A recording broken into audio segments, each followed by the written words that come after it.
வணக்கம். ரொம்ப சூப்பரா போட்ட பிளான் கூட சில நேரங்கள்ல நம்ம கண்ணு முன்னாடியே எதிர்பாராத விதமா ஏன் ஃபெயில் ஆகுதுன்னு நீங்க எப்போதாவது யோசிச்சிருக்கீங்களா? இந்த ஆழமான அலசலுக்கு உங்களை ரொம்ப உற்சாகமா வரவேற்கிறேன். இன்னைக்கு நம்ம கொஞ்சம் டீப்பா பார்க்க போற விஷயம் கோஸ்பா ரிகவரி சிஸ்டம். அதாவது செறிஞ்சுக்கிட்டு இருக்கிற நம்ம பிளான்களை எப்படி மீட்டு கொண்டு வரதுங்கிறது தான். எந்த துறையா இருந்தாலும் சரி, ஒரு ப்ரொஃபஷனலா நம்ம கண்டிப்பா தெரிஞ்சுக்க வேண்டிய ஒரு மிக முக்கியமான கான்செப்ட் இது. இப்போ உங்ககிட்ட ஒரு முக்கியமான கேள்வி.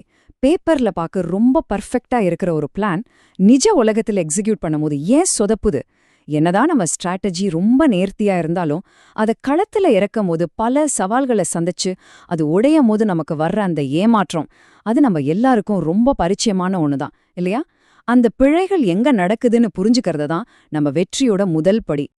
இந்த பிரச்சனையை சரி பண்றதுக்கு முன்னாடி முதல்ல ஜிஓஎஸ்பினா என்னன்னு ஒரு குவிக் ரீகேப் பார்த்துடலாம். ஜிஓஎஸ்பி அப்படிங்கிறது கோல்ஸ் இலக்குகள், ஆப்ஜெக்டிவ்ஸ் குறிக்கோள்கள், ஸ்ட்ராட்டஜிஸ் உத்திகள், பிரையாரிட்டிஸ் முன்னுரிமைகள், அப்புறம் ஆக்ஷன்ஸ் செயல்பாடுகள். இது ஸ்மார்ட் SMART கொள்கைகளை உள்ளடக்கிய ஒரு பவர்ஃபுல்லான பிளானிங் மற்றும் எக்ஸிகியூஷன் ஃப்ரேம்வொர்க்.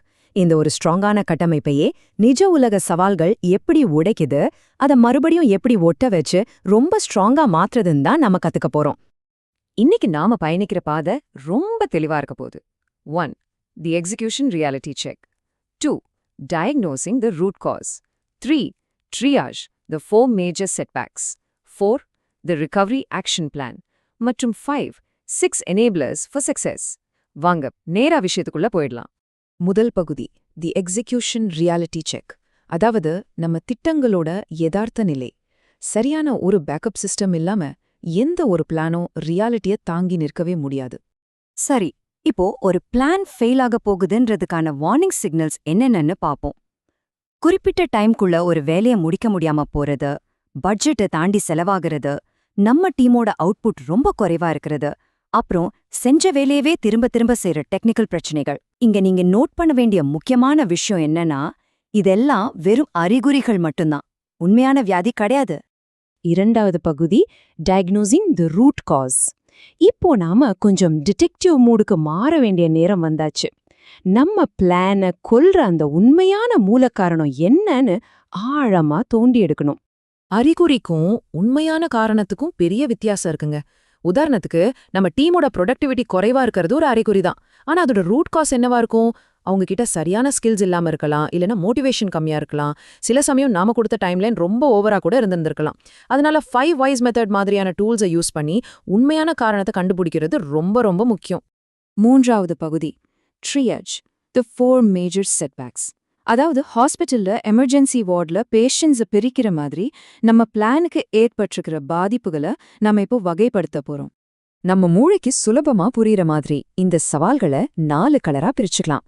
சிவப்பு நிதி அல்லது பணம் சம்பந்தப்பட்ட பற்றாக்குறை, நீலம் மனித வளத்துல இருக்கிற இடைவெளி, ஆரஞ்சு சுத்தமா செட் ஆகாத டைம்லைன் மற்றும் கட்டமைப்பு குறைபாடுகள், ஊதா தொழில்நுட்ப ரீதியான குறைகள்.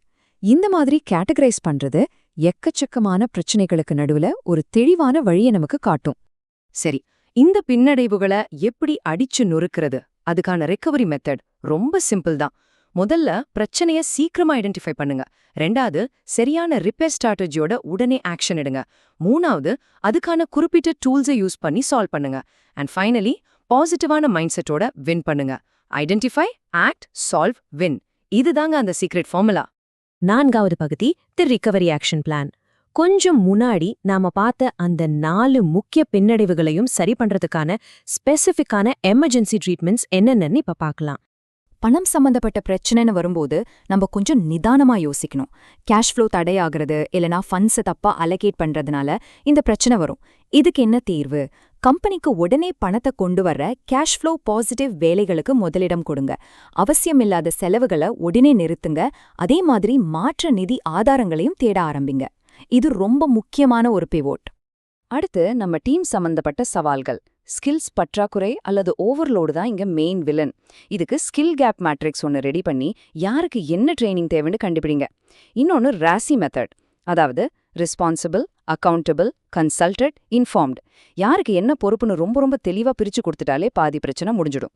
3வது டைம் மற்றும் ஸ்ட்ரக்சர் பிரச்சனைகள். யதார்த்தத்துக்கு செட் ஆகாத டார்கெட்ஸ் மொத்த பிளானையும் காலி பண்ணிடும். இதை எப்படி ஹேண்டில் பண்றதுன்னா, பெரிய பெரிய டாஸ்க்ஸ சின்ன சின்ன மைக்ரோ டாஸ்க்ஸா உடைங்க. ஒரே நேரத்துல பேரலலா செய்யக்கூடிய வேலைகளை ஐடென்டிஃபை பண்ணி செய்யுங்க. அப்புறம் ரொம்ப முக்கியமா, எதிர்பாராத தாமதங்களை சமாளிக்க எப்பவுமே கொஞ்சம் பஃபர் டைம் வச்சு பிளான் பண்ணுங்க. கடைசியா, டெக்னிக்கல் பிரச்சனைகள். சரியான நாலேஜ் அல்லது டூல்ஸ் இல்லாதப்போ இது நடக்கும். இத சரி பண்ண வெளியில இருக்கிற எக்ஸ்பர்ட்ஸ் கூட பார்ட்னர்ஷிப் வச்சுக்கலாம். சில குறிப்பிட்ட மாடியூல்ஸை அவுட் சோர்ஸ் பண்ணலாம். இது எல்லாத்தையும் விட ரொம்ப முக்கியம், ஏதோ ஒரு பெரிய விஷயத்தை இம்ப்ளிமெண்ட் பண்றதுக்கு முன்னாடி சின்னதா ஒரு ட்ரையல் ப்ராஜெக்ட் பண்ணி பாத்துறது எப்பவுமே ரொம்ப சேஃப். இப்போ ஒரு சுவாரஸ்யமான விஷயம் சொல்றேன்.